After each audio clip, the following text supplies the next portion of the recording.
really interesting.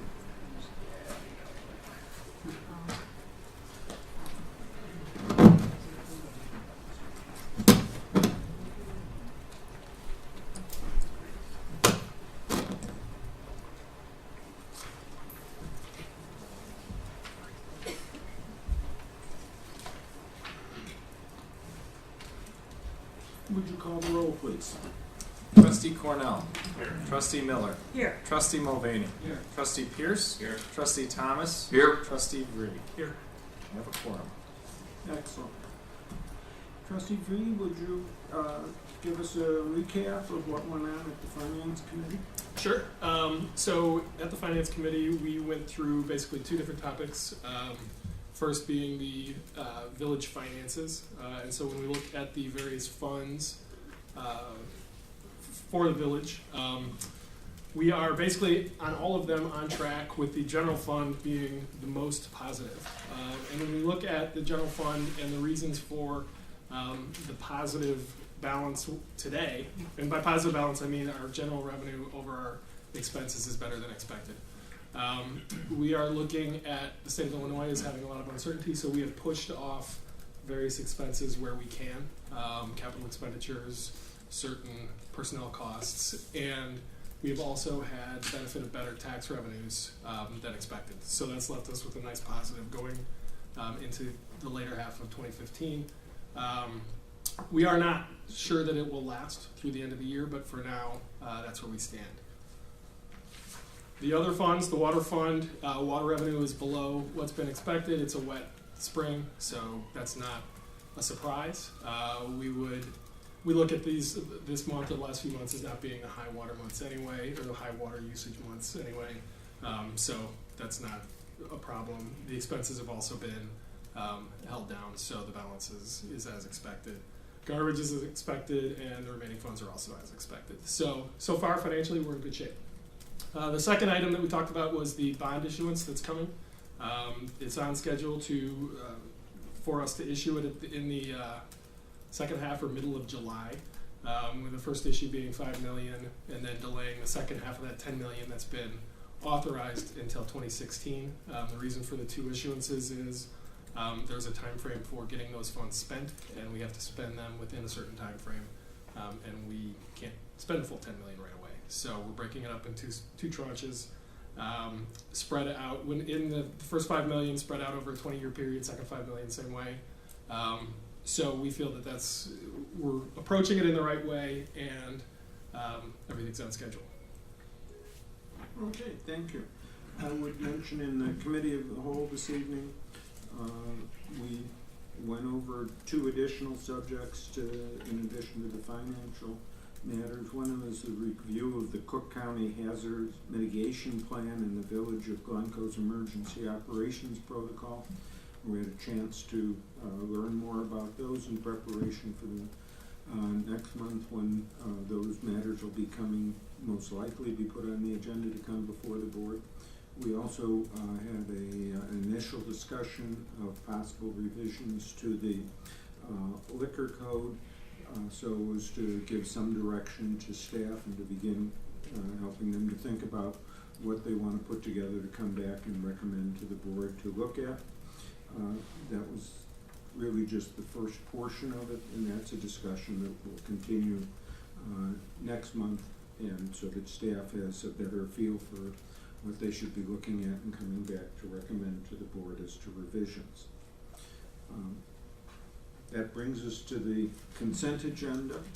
Is there anything on the consent agenda that any of the trustees would like to discuss before we take up the consent agenda?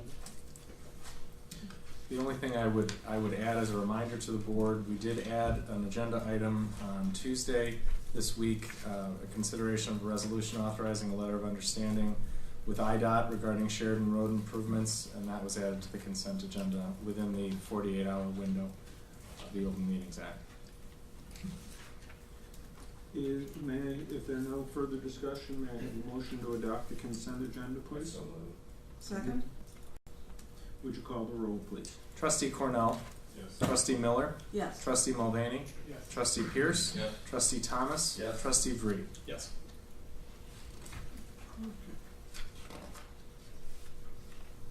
That brings us to the time when we have an opportunity for public comment. If there's anyone that wishes to address the board on a subject that is not on the agenda, this would be the time for that. Is there anybody who wishes to address the board? Okay. All right, may I have the village manager's report, please? Before I begin my section of my report, I'm ceding a bit of my time to Sarah Schurz, who's the Director of Development and Communications for Family Service at Glencoe. They recently completed a community needs assessment, and she's going to give us a brief presentation this evening on the outcome of that assessment. So Sarah, welcome this evening. Thank you so much for having me. I appreciate all of your time. Thank you for being here, Sarah. Thank you. As many of you may know, Family Service of Glencoe turned 100 years old last year. And as part of our centennial year plan, we wanted to assess community needs and be able to understand what's occurring in the community and how we can better serve. So about 2 years ago, we started a series of focus groups to create the survey that we put out last fall. And we worked with the research firm of Goodman and Bloomberg to put together all of the data that came with it. And tonight I'm going to share the results with you. So, let me get the clicker to work. This way, this way, this way.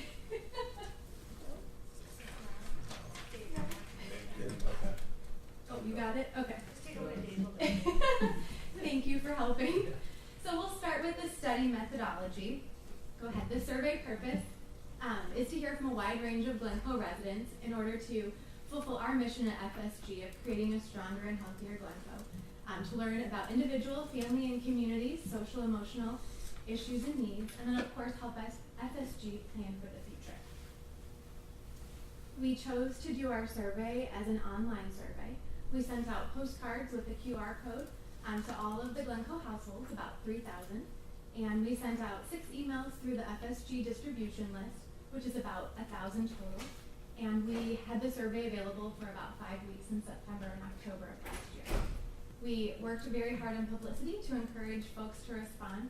We put out posters with the QR code and the web link, and we were able to work with our community partners, the library, the schools, the village, and the park district to help communicate that to residents, and we used our social media page, Facebook. We were a little hesitant about putting on an online survey, what would be the response rate from that, but we were very pleased to have a 15% response rate. A lot of general public surveys are only at 5%, so we feel very good about having a 15% return rate. There were about 432 responses from those 3,000 households. 69% of them did come through our email list, and 30% came through our web link. So we do have respondents who are already affiliated with FSG. They might be a donor, a volunteer, they might be a client, they might have attended a program. So, but we do feel like we've got a really good overall view of the community.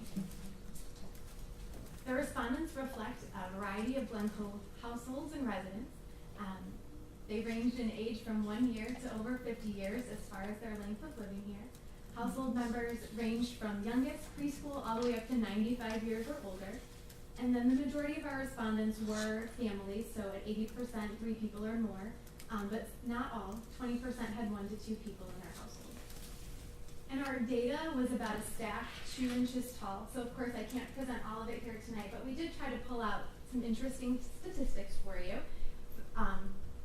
5% have an adult child 18 or over who does not have another resident living in the household year round. Thought that was interesting to know that adult children are returning to homes and how that affects our community. We asked the survey respondents to tell us about their health and needs. And so here are some quality of life concerns for youth 18 years and under. We'll see pressure to excel, attitude of entitlement, money or materialism, peer pressure, screen time on electronic devices, body image, anxiety, depression, bullying, substance abuse, alcohol use, concerns about the future, teen sexuality, learning differences, and eating disorders. I'm sure many of you are not surprised to see some of these items making the list, and these are some of the issues that our therapists are working with clients on a regular basis. Parents were interested in FSG providing some services. We had requests for mindfulness and stress reduction from 40% of respondents, anxiety and depression groups, social skills groups, planning and managing skills groups. You'll see a lot of feedback with regards to new residents, and then an ADD and ADHD support group. The quality of life concerns were very similar for adults as they were for their children.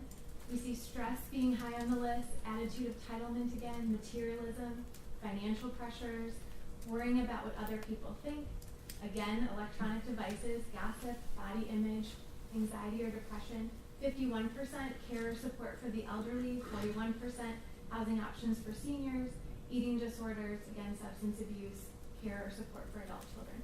So a wide range of concerns were shared with us. Our adults were also interested in programs being provided for them. We see stress and reduction and self-care group. 165 people said they'd be interested in that. A group for those new to Glencoe, 39% or 139 residents. Bereavement support group, divorce, caregiver support groups, mindfulness techniques, support for single parents. So we are taking this feedback and having conversations with our staff and hoping to get some new programs started. What would improve the quality of life for adults in Glencoe? The largest response at 48%, tolerance of diversity. If we could go back and define a term in the survey, this would be certainly one of them. I'm guessing the thoughts going through your mind, I'm sure that was checked for that reason.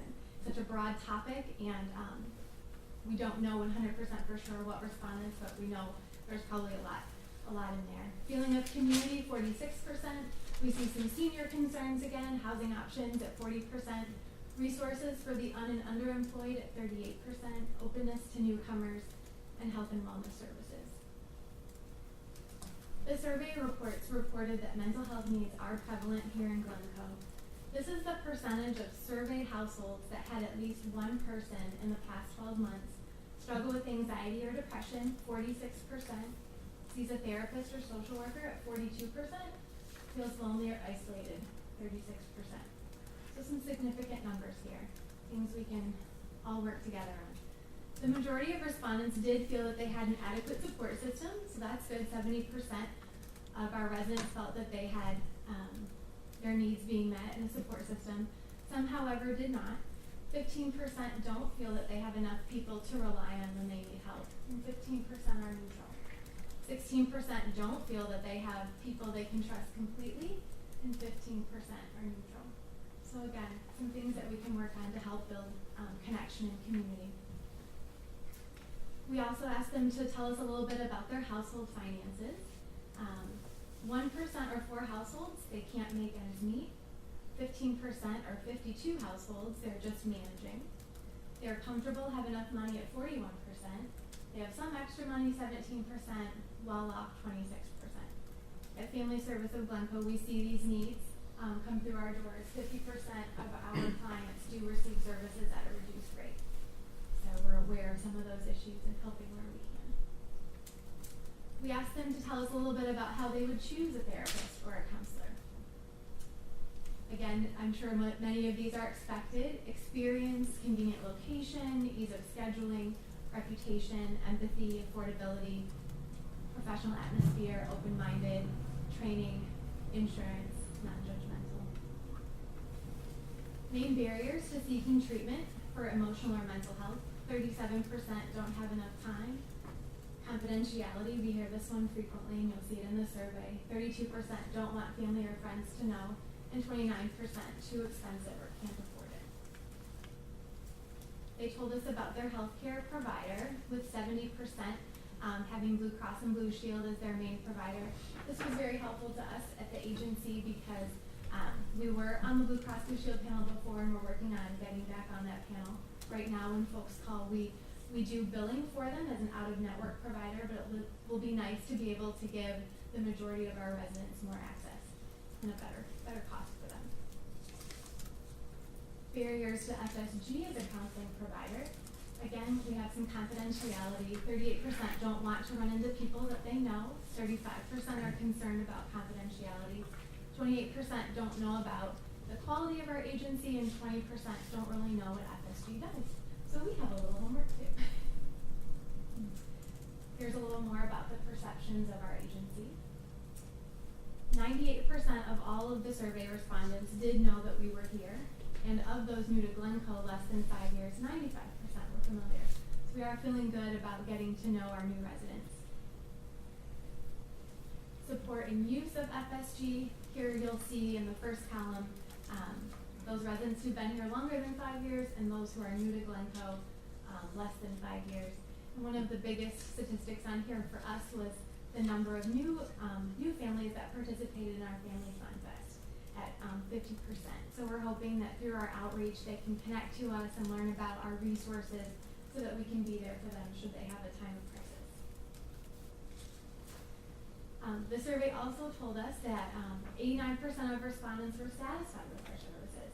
And that made us feel very good because many of our families come to us at a difficult time. So for them to say that they felt that our service was good and helpful to them was meaningful data to us. General views of FSG are higher than what people actually know about our agency. Almost 75% said that FSG is an essential resource for our village. 72% view us as a high quality organization. A few less know the reputation of one of our staff members. So we do want to work on sharing their expertise with the community. We also need to work on telling the community more about our specific services and what's available to them, because only 54% strongly agreed there. And then we're working on the perception that FSG is not just for those who can't afford private counseling. Sources of information. How do people find out about us? We're very grateful to be in the Glencoe Quarterly. It's been a really nice opportunity to be able to have a voice and to share with residents of our services. 58% word of mouth, 51% mailing. Some have attended a program or a service, a school communication, banners around town, newspaper brochures, and of course opportunities to grow with our website and Facebook pages. So in conclusion, things that we learned, emotional and mental health comes across as the #1 need for youth and adults. Again, 46% of surveyed households, at least one person struggles with anxiety or depression, and 42% of households have at least one person who sees a therapist. Parents have a wide range of quality of life concerns for youth. You see pressure to excel, pressure from peers, money, materialism, electronics, body image and eating disorders, anxiety, depression, bullying, teen issues. And surveyed adults have similar issues or concerns as well. We see stress and entitlement, materialism, financial pressures, again, electronics, worrying about what others think, anxiety, depression, and then care and housing for the elderly. We also see that 30% of respondents are lacking a support network. We have quality of life, folks who told us that they're concerned about housing options for seniors, and then resources for the and underemployed. 16% of respondents are just managing to make ends meet, and then looking for more support for newcomers into Glencoe. The survey showed our strength. FSG is well known in the community. We're viewed as an important community resource. Support and use of FSG are strong among new users, or new residents, Respondents view favorably community or group programs. We provide many services beyond counseling and therapy. We're available for our families during a crisis, and we have a wide base of financial supporters. Our challenges. We have concern over confidentiality. That's been part of our story in our small community for a long time. We have lack of awareness of specific services and staff specialties. And then one resident wrote in, critical and difficult to destigmatize mental health issues. And then of course we are overcoming the perception that FSG is only for those with financial difficulties.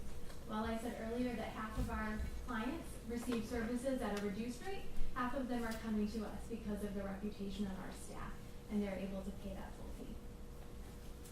In conclusion, residents identified a number of emotional, mental health, and societal needs that would make a stronger, healthier, and safer Glencoe, as well as a number of ways that FSG can address these issues. We're well positioned to be a catalyst to address these needs in partnership with other organizations. We have favorable perceptions of FSG, and many support us financially. Residents use our wide array of programs and services, and others are less aware, so we'll keep working on those. With good planning, resources, and leadership, FSG's next decade will continue to make a difference in the quality of life in Glencoe. for your time. Does anyone have any questions? No, I thought that was extremely interesting, and I appreciate your coming and enlightening us. Thank you. We've had the opportunity to share with a variety of groups, and hopefully through these conversations we'll develop some new programs and make even more of an impact. I just want to comment here, the services are add a great deal of value to the community. And I wonder, are there things that you would ask of the board, or how could the board engage to enhance these services? So, are there policy or structural or design elements that the board could advise on staff as to create a change, so increased access to outdoors for stress reduction, or whatever it may be, beyond just offering the sort of therapeutic services of one-on-one interaction? Are there things about the community that can improve your services? Wow, that is an excellent question. I would like to take it back to our therapists and see, what their feedback might be. I know we're so grateful for all the support that the village gives to us, with our offices just being down the hall, and just, I know the partnership that all of our local leaders have together. So let me take that back to our team. Thank you.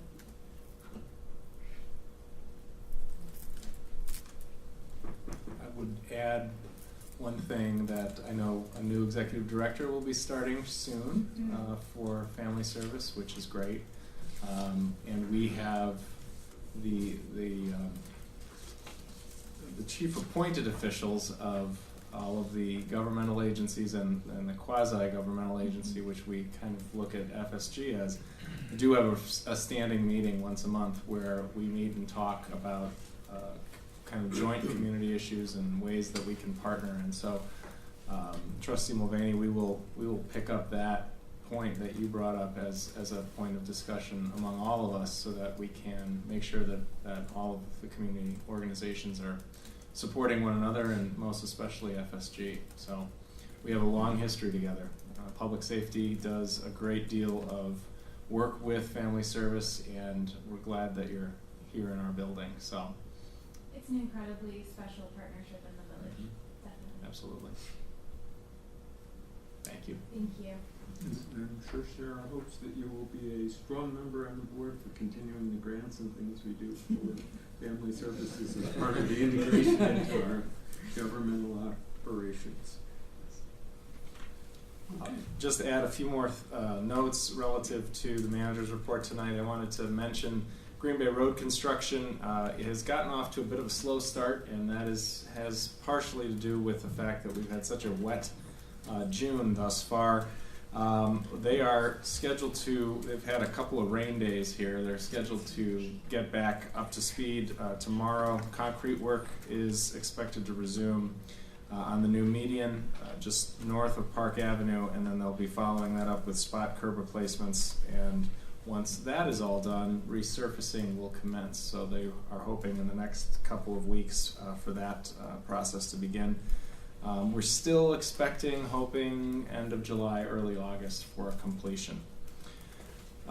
Moving along to another note of construction, that's Sheridan Road. The board approved a resolution tonight relating to some of the improvements along Sheridan, including the entire length of Sheridan Road in Glencoe and south to Winnetka Avenue in Winnetka. It is an unmarked highway. For those of you not familiar, it is an unmarked highway owned by IDOT. Improvements include resurfacing, minor drainage improvements, sidewalk removal and replacement, curb and gutter removal and replacement, as well as various other improvements to bicycle markings and signage. We have been informed by IDOT that the project is scheduled to be bid in July, with construction likely to commence this fall. There is funding available in IDOT's long-range funding plan. Last year, we received notice that IDOT, at our urging, would be investigating 5 areas where flooding has been a problem during rain events, where areas of Sheridan that actually get shut down. At the time, it didn't appear that those would be integrated into the resurfacing project. We've continued to talk with IDOT on that. In fact, I sent a letter to John Fortman, the chief engineer for IDOT several weeks ago, urging them to integrate those stormwater improvements into the roadway resurfacing project. Unfortunately, despite our efforts and those of our local legislators, they are unable to integrate those stormwater improvements with the resurfacing. As I've mentioned to the board, we are certainly aware of the need for resurfacing efforts along Sheridan. There are a lot of broken pavement areas. It is a problem that needs to be addressed. We don't want to see that not happen, but we were hoping that they might integrate those stormwater projects along with the resurfacing so as to not have to come back several years from now and tear up relatively new pavement. Unfortunately, as I mentioned, they're not going to be doing that. They don't have the funding available this year, nor is it within their 5-year plan right now. So they are going to move forward with the resurfacing efforts, and as I mentioned, it's not our intention to jeopardize that effort, but we had hoped that they may have been able to add a few things into it. So we will continue to work with them and make sure that that stays on their list of important issues related to their roadway here in town. I wanted to just mention briefly, we've had 2 meetings already relative to the water system study, and they have been well attended, and we've had very good feedback and conversation at the staff level with those residents who've participated. We've had about 30 people at each of those meetings. There is one more coming up on Saturday, June 27th at 10 a.m. at the public library, and I would encourage anyone in the community who's interested in an informal opportunity to learn a bit more about the water treatment plant options and to engage the staff in an open dialogue to participate on the 27th. Lots of information on the website, as I've mentioned in the past, so we encourage people to visit the website and to learn more on that topic. And finally, wanted to mention some upcoming special events in the village. Summer is here, despite what Mother Nature keeps trying to tell us. Stella tells me that in the last hour and a half, it's dropped to about 60 degrees outside. It was actually warm and humid, as we were talking about before. Apparently that was fleeting. But there are still fun events to look forward to, including the annual sidewalk sale, which is taking place next weekend here in downtown Glencoe, June 26th and 27th. The Chamber of Commerce is sponsoring that event, as they always do. Movies on the Green got a kind of wet start at the beginning of June, and so we were actually in this room for the first iteration of Movies on the Green, but for the second one, which is Friday, July 3rd, the movie is going to be The Box Trolls, which I have never heard of, but I'm sure is fun and exciting. And that we are hoping will be on Wyman Green. And last but not least, 4th of July is coming. You've probably seen some of these up and about in the downtown area, are outlining the day's events. They're very similar to how they've been in the past. We're excited to be continuing to work with the Park District to make 4th of July a wonderful celebration in the community. It's an interesting year this year because 4th of July actually falls on a Saturday. So we're hoping to have a wonderful turnout, as we always have. More information is on the village's website as to the day's events, and so I drive people to that as best as we can. Happy to answer any questions that the board may have at this time. Given the weather and the rain, is Stella going to become the keeper of Lake Glencoe as well as the golf course? We chuckled the other day in the staff meeting when she showed us a picture that all of us were quite sure was one of the ponds on the golf course and how high it was, and she actually informed us that was the second fairway. So it's been a rough summer thus far for the golf course. So we can do spring, summer, fall. Late winter, still winter. Yeah. We may be doing canoeing on those lakes during the 4th of July. Okay. That brings me to the Golf Advisory Committee. I don't believe you met this month, but are there We other did things to not, report? people were traveling. Just a few things I wanted to bring to the board's attention. As conversation has already made clear, May was a very wet month and June has continued. There were 18 days of measurable rainfall in May and 4 days when the course was unplayable. That said, on a annualized basis, the revenues from the golf course have exceeded the budget amounts, and the expenses are below the budgeted amounts, which all things considered is a good result. Two other things. We have planted what we call a pollinator garden, which is to attract bees and other insects who pollinate plants. This again is part of the effort of the golf course to be, it's already Audubon certified, but we are making an attempt to be as responsible as we can in terms of the environment and other matters that are related to that. The second thing is that the course held one of the qualifiers for the Illinois Open, and for those who are golfers, I think it's interesting to note that the lowest score was only 69, which is not all that far below par. I think there were only two other scores below par, going over 100 participants. And the average, I think, was somewhere around 79. So the course held up well against some very good players. But it's also to the credit of Stella and the course that we're now able to attract these kind of events. And at least what I have been told is the comments were by participants were very, very favorable to the course. So that's always good too. Okay. Barbara, do you have anything to report on our plan commission? Yes, we did meet on June 3rd. We continued our discussion about the downtown subchapter of the 20-year plan. We talked some more about parking, and the main thing that I want to let everybody know is that we really have a strong push on at this point to have a plan before the village board by the end of the year. And with that, I will also add that I hope that we'll be able to get our plan commission chair, Karen Thomas, in here to give you an update. We haven't had one in a while, and the new trustees haven't heard a lot about this either. So I'm going to defer most of that to her report and perhaps a more thorough one by me, rather than giving you bits and pieces of what we're talking about each time. I think it'll hold together better that way, and I want you to have a sense of what's coming rather than just getting a whole plan at the end of the year. Thank you. Our next regular village board meeting will be July the 16th, 2015, and we will continue our summer policy of being able to dress somewhat informally should you wish to. You don't have to come in suits and ties.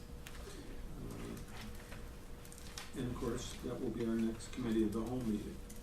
That sort of brings us to the place where we need to consider and take action on the ordinance providing for the issuance of the first $5 million in general obligation bonds. So I would ask Dave to introduce our guest and lay out for us where we are on it. Sounds good. Presented for the board's consideration is an ordinance that provides for the issuance of $5 million in general obligation bonds for the purposes of paying costs of certain capital improvements that were adopted as part of the approved referendum questions. The total issuance ultimately will be $10 million for those approved capital improvements. The ordinance that's being presented is commonly known as a parameters ordinance. It establishes the parameters that the board will authorize our financial advisor to go to the marketplace with in order to transact the deal and issue the bonds. With us tonight is John Miller from Ellers, and I've asked John here to be present to review the parameters with the board and answer any questions related to anything related to the issuance. Good evening. Good Thanks evening. for having me. This is a parameters ordinance. Steve said, the idea of this is that to give flexibility as to the date of the sale. We're going to have a public competitive sale, as we did in 2012 for the last referendum approved bonds.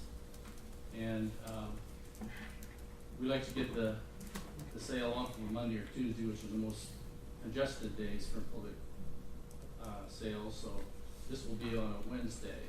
But I wanted to start with the parameters themselves. And there is in your packet, a list of the parameters. I certainly won't go through this entire list, but I will hit some of the high points. There is a not to exceed $5 million principal amount for the issue, Dave said.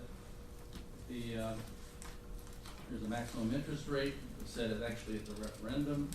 We expect a much lower rate, obviously, about 3% or a little bit more. Specifies a public competitive sale. This is a sale that any underwriter nationally or regionally can participate in. This type of ordinance, there's a time limit. You have 6 months to actually proceed with the sale, although we want to move a lot faster on that as we'll look at the timetable. There's maximum levy amounts and principal amounts as required by Chapman and Cutler Bond Council. Again, we set those artificially high so that we don't have a problem, but we expect lower amounts than are actually in the ordinance. And how this works is this is a bond ordinance, and it's the action that the board will take authorizing the sale. And within the ordinance, there are designated officers, officials rather, 2 elected and 2 appointed. So there's 2, one of each of those are required to sign off on the sale on the day that the sale occurs. So in effect, the board and the representatives through the designated officials keep control of the process all the way through to the sale. Again, there's some other detail there, but I think that hits the high points. I don't know if you have the timetable in front of you, that's also in the packet. Again, I'll just hit some of the high points. We're well into the process. We have that financial plan in place. Been working on that since before the referendum took place over a long period of time. This action is the board's official action tonight. There'll be a rating update where we talk to Standard & Poor's. And again, I think you have a very good story to tell. You've got your AAA in place. I don't see any changes in the offing there. So that's a process that we'll go through the next week or so. The public competitive sale is scheduled for July 8th, after the 4th of July week. It's on a Wednesday. And again, we'll need signatures on the best bid that night. We'll take bids in the morning, evaluate the bids, resize if necessary at all, and again, we'll need those designated officials to sign off that same day. And then the bond closing, like a house closing, a lot of documents, it's occur on July 30th. And are there any questions that I can answer about that? Any questions for John? Yeah, did you already have the rating pre-call? Yes, we did. Is there gonna be any anticipation of a change in bond rating? I don't anticipate a change. We went through the rating questions that are likely to come at us actually tomorrow afternoon. And I don't see any weaknesses really or changes, negative changes in the village's finances, debt profile, local economy, or management. Those are the 4 big areas. Other questions? Thank you. Thank you. And then with that, we would recommend the adoption of the ordinance. Any questions for staff with respect to this resolution before we vote? Ordinance. Any discussion? Ordinance. Ordinance, I should say. If not, may I hear a motion to adopt the ordinance? So moved. So, Roll call, please. Trustee Cornell? yes. Trustee Miller? Yes. Trustee Mulvaney? Yes. Trustee Pierce? Yes. Trustee Thomas? Yes. Trustee Vree? Yes. All right. At this point in time, it's appropriate for us to adjourn into executive session. Could I have a motion for us to adjourn into executive session for the purpose of discussing eminent litigation under Open Meetings Act, Section 2C11? So moved. Second? Roll call? Trustee Cornell? Yes. Trustee Miller? Yes. Trustee Mulvaney? Trustee Pierce? Trustee Thomas? Yes. Trustee Vree? Yes.